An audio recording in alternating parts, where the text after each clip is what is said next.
Before I can tell you my own story, I should tell the story of my mother.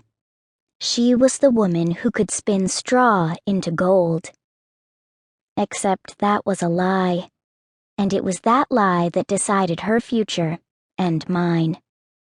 Everyone in the kingdom of Balinore, from the smallest child to the poorest farmer, has a birthright of magic.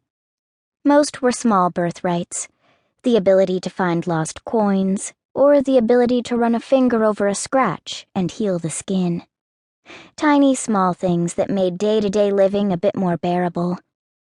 Most powerful were the nobility, whose pure bloodlines had been mixed time and time again, matching strong birthright with strong birthright. Thus it became obvious to see who had the power. The paler the hair color of a man or a woman, the stronger the birthright. The kings of Balinore, as a result, were pale blonde and had powerful magics, and the peasantry were brown-haired, common, and untalented. The rift between the classes would never be crossed, as no noble wanted to give birth to a child that had dark hair. That would make the child unmarriageable and unwanted. So nobles married nobles, and commoners married commoners.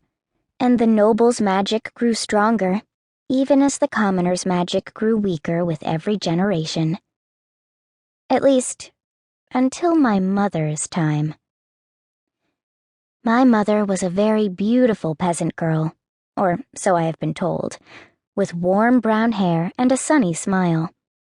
She also had the small ability to spin straw into gold-colored thread.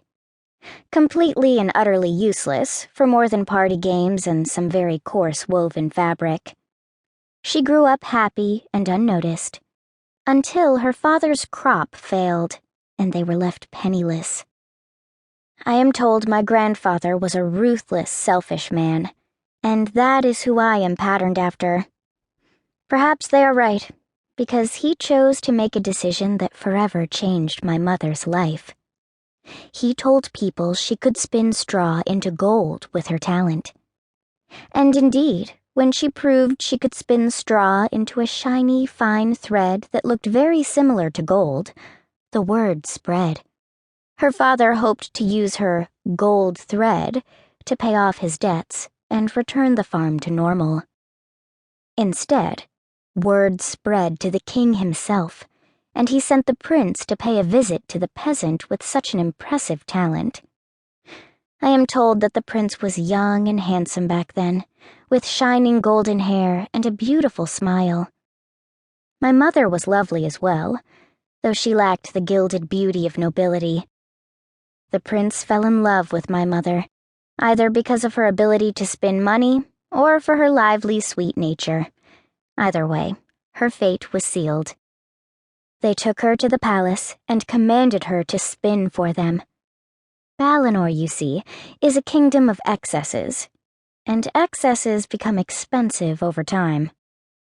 My mother wept copiously when they locked her in the tower and tried to spin. But her talent was a lie. She could make golden thread, but not actual gold. At some point, the rumors speculate, she must have made a devil's bargain with one of the Fae folk, because her spinning did indeed turn straw into gold. The kingdom was soon full of riches. The prince married my mother, and everything was perfect, at least for a short time. After a few years, my sister Imogen was born, blonde, beautiful, and sweetly cherubic. She never cried, merely blinked and stared at the world around her with a happy smile. Imogen was born with an amazing power. She could call water from the earth just by thinking about it. As Balinore was a thin sliver of land on the far side of a mountain chain nestled next to the sea, fresh water was a precious commodity. My sister was heralded as a blessing to Balinore. They also say that my sister leached my mother's magic from her. Her spinning stopped. Mother hid it for a long time, so I am told. But eventually, the truth was discovered. She was a fraud.